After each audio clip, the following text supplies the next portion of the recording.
Welcome back to Everything But the Lesson Plan, the podcast where we go beyond the curriculum and dive into what truly makes teaching so impactful.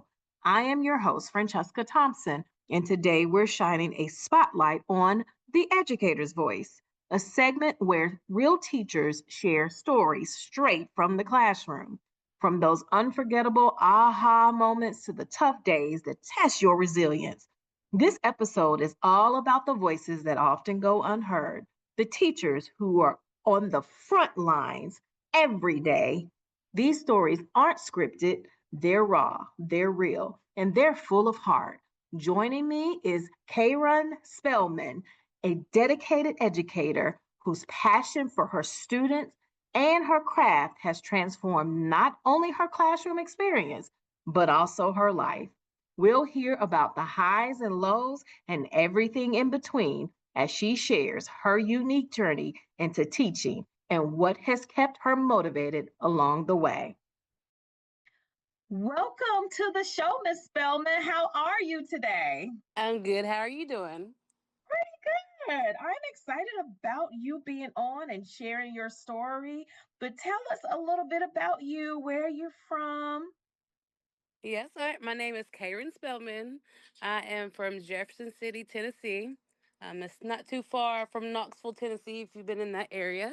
Mm-hmm. I am a fourth grade. I'm a fourth year teacher. Okay. Um, yes, I did 2 years in a different county and decided to go to another county to finish my next 2 years. And that's where I'm at right now. I'm just trying to just thrive and learn more about special education and have my students show growth. And I love this for you. And you know what else I love? I love that you've only been in it for 4 years. That's So it. yeah, you got that kind of you're over that new teacher hump, but you can still relate to that. So I want to hear about that as well when we have our conversation today.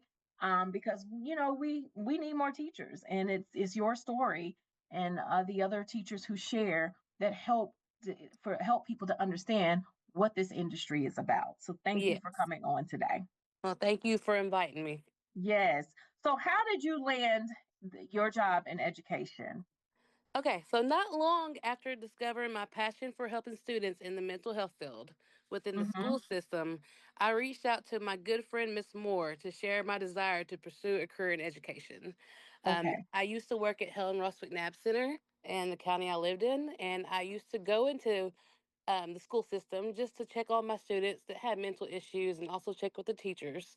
And it was amazing. I loved advocating for my kids. I loved sitting in the meetings, and I'm like, okay, I've done this outside of the school setting. I would really like to continue to do the same thing in the school setting. So Mm-hmm. I reached out to Miss Moore and I said, hey, I said, what do I need to do? I only have a bachelor's degree in psychology. What's the steps I need to take to get in the school system? So she told me, she's like, okay, if this is what you need, this is what you need to do. She said, you need to take a sped praxis and interview for a job and then see if you can get in.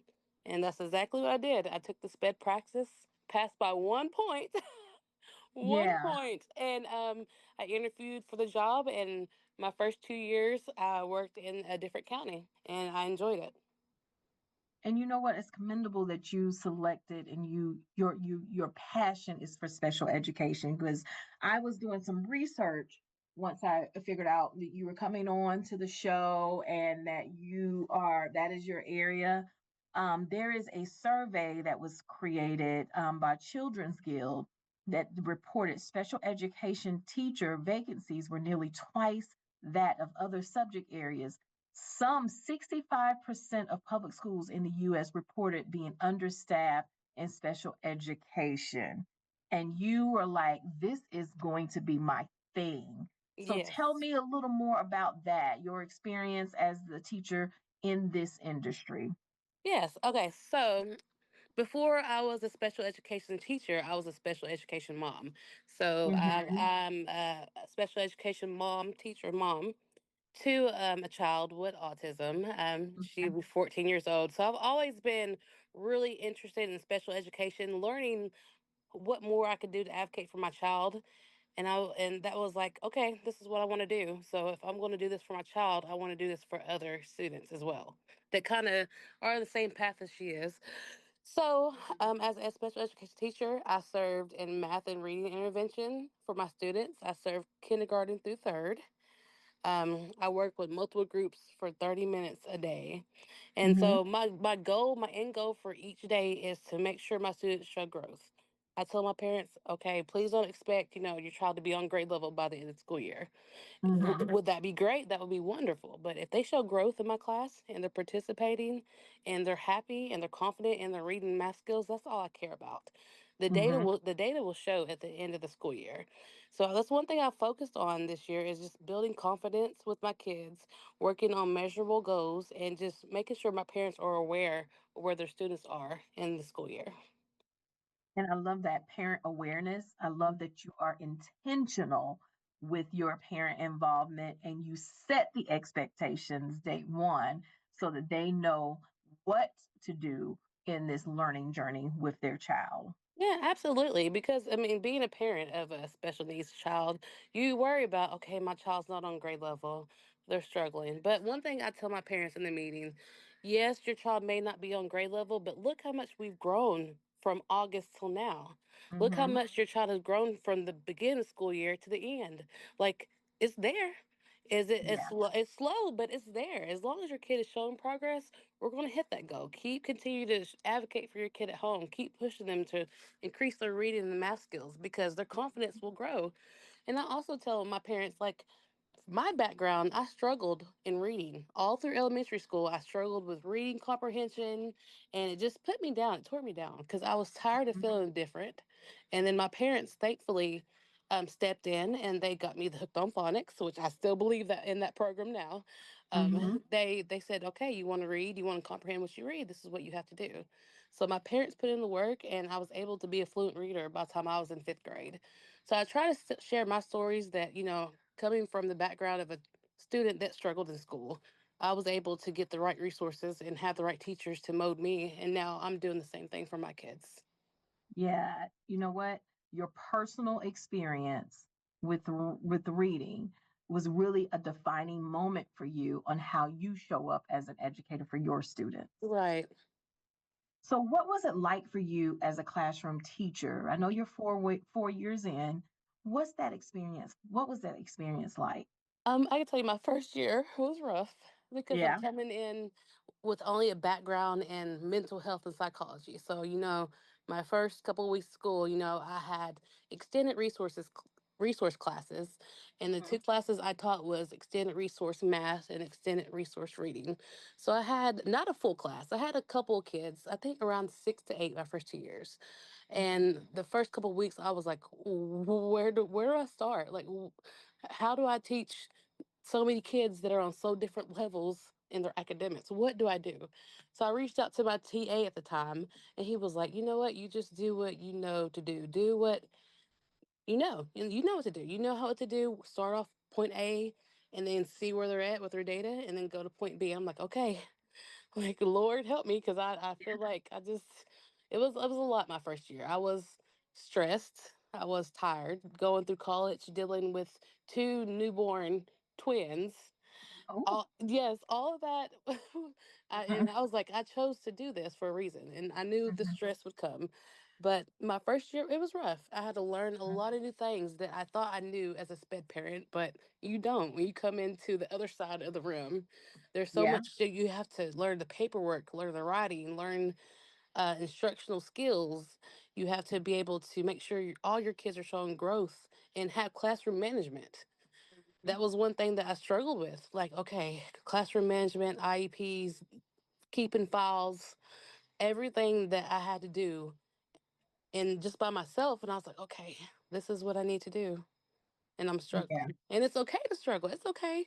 It's It's okay. okay. Now that I'm a fourth year teacher, I look back, I'm like, okay, I struggled. I wasn't the best I needed to be, but okay, it's okay. If you want to still be in Mhm. this career, you're going to have to push hard to do your job. Do whatever you need. Reach out to support people to get your help. And I did get that. I got that a lot. They knew I struggled. And they were like, okay, Karen, you got it. Like You got it. just keep pushing because we know what you want. You know what you want, but you got to keep working Mhm. hard to get to where you Yeah. need to do. Yeah, and your administrative team, the other teachers around, they knew you were going to make it through. They gave you your space to be able Yeah. to struggle and make mistakes and learn Yeah. and grow. And that is all, that's just that positive school culture that helps with the first few years of an educator's Yeah. journey. Yes, and it's okay to make mistakes. I Mhm. can tell you, I have a plethora of mistakes that I made in my first two Mhm. years. Looking back now, I'm like, oh, okay. Like, Yeah. that probably wasn't the right thing to do. But now, going in fourth year, I'm feeling like, okay, I'm feeling better. I feel like I can deliver these Mhm. services to my kids. My classroom management's better. I know how Yep. to talk to parents professionally. I know what paperwork to send in at the appropriate time. So it gets better. As long as you keep pushing yourself to be confident and motivated, it does get better. Yeah. Did you tours during your first couple of years? I think I might have lost you. Okay, I hear you now. Okay. Did you have any mentors at all your first couple of Oh, years? I had a plethora, a You plethora of did. mentors. Thankfully, thankfully, I was blessed. Yeah. Okay, so my first mentor I had was Dr. Rhonda Blevins. She was my Mhm. main professor at Carson University. When I say at first, they told me, "Hey, you're going to have to take your classes online, but every Thursday you have to take a 3 hour night class." And I was like, "What?" Oh gosh. 3 hours with two newborn babies and my daughter. I was like, okay, all right, we can do this. So my first time taking her class, I loved it. She was Mhm. just relaxed. She made me feel welcome. She understood like some issues that we were having, and she just gave positive feedback my whole time there. So I had to take my classes for 2 years. So I did summer classes so I can graduate early.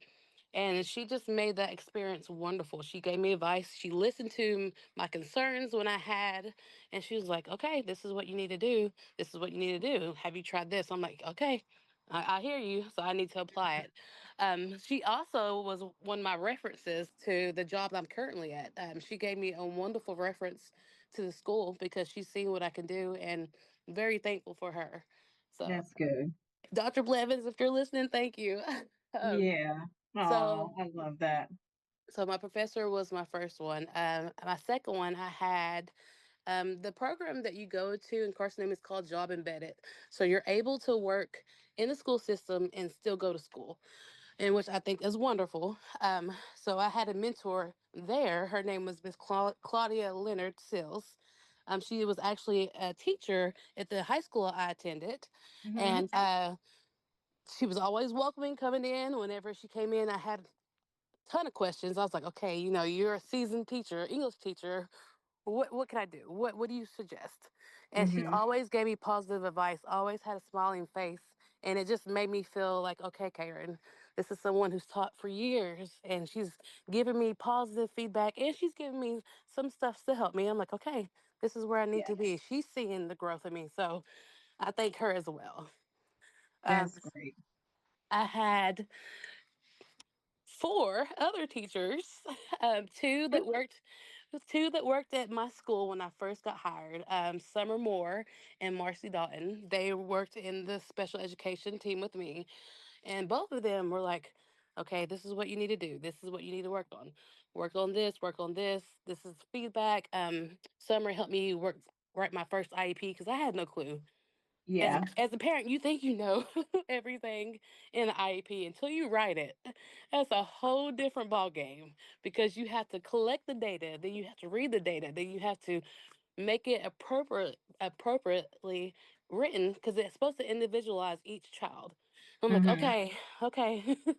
And they're like, yeah, you got it. Like just keep working, keep going, keep advocating for your students, keep working Yeah. on writing your IEPs, like you got it. So I thank both those ladies because they were in there with me for the first 2 years and they understood the struggles. They understood the stress I went through, but they stayed Mhm. positive. So I'm thankful for both of them. That's great. I love it. Yeah. And the last two ladies I want to mention is Melody Pettit. She was my Mhm. first fourth grade. teacher at Jefferson Elementary, and Yeah. she knew the struggles in my reading. I think she was one of the teachers that molded me to be pushed harder in reading because she knew what I could do, and she Yeah. knew my confidence level wasn't that great in fourth grade because I wanted to be able to read as my other peers. So she pushed me to be in to grow in reading and to grow in my academics. Mm-hmm. And I still, stay in touch with her now because she's been one of those teachers. When you have that teacher that's done something in your life, you always remember them and you always remember what they've done for you. And she's Yeah. been one of those teachers that I've always like, okay, yeah, you're my person. You helped me a lot Yeah. in school, and I'm thankful for her. Yeah. And the last teacher I want to mention is Ryan Smith. Yeah. She used to work in the same county as I, but she works in another county. She before education, we both worked in mental health at the same job.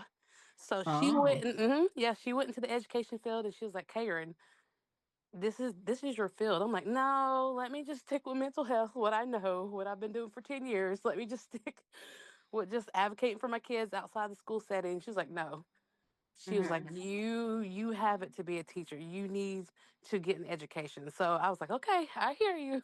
I hear you. I'm listening. But no, her encouraging words just pushed me. She was the main person that pushed me into getting into, because she knows my heart.